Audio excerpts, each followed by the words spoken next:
El agua es un elemento imprescindible para vivir, un bien finito.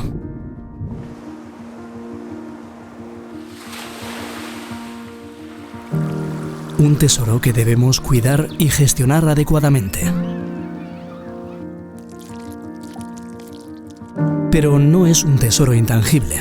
El agua la usamos permanentemente, todos los días, en casa, todos nosotros y los diferentes agentes en la actividad económica.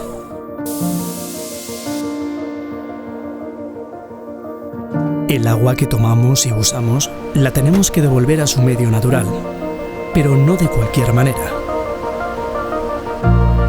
Si queremos cuidar nuestros ríos, humedales, rías, aguas costeras o acuíferos, debemos verter adecuadamente esa agua a su medio, siempre con el debido cumplimiento de la correspondiente autorización de vertido.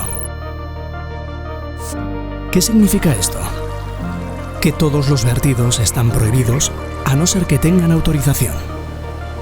Y hay que recordar que el criterio de quien contamina paga está vigente en la gestión de los vertidos. El ciclo urbano del agua es el principal vertedor en Euskadi.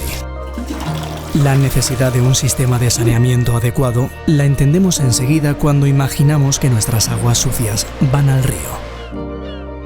Las estructuras básicas de saneamiento están mejorando día a día, pero uno de los principales retos que tenemos entre manos es conectar adecuadamente los puntos de vertido a esa estructura básica.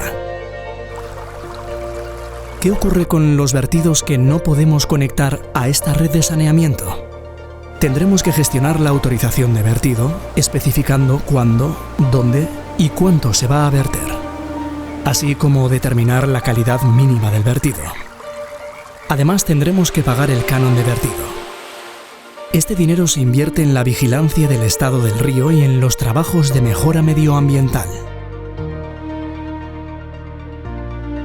Hagamos un uso racional del agua. No vertamos basura al agua.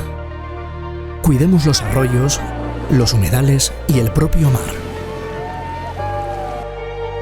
URA, Agencia Vasca del Agua, Gobierno Vasco.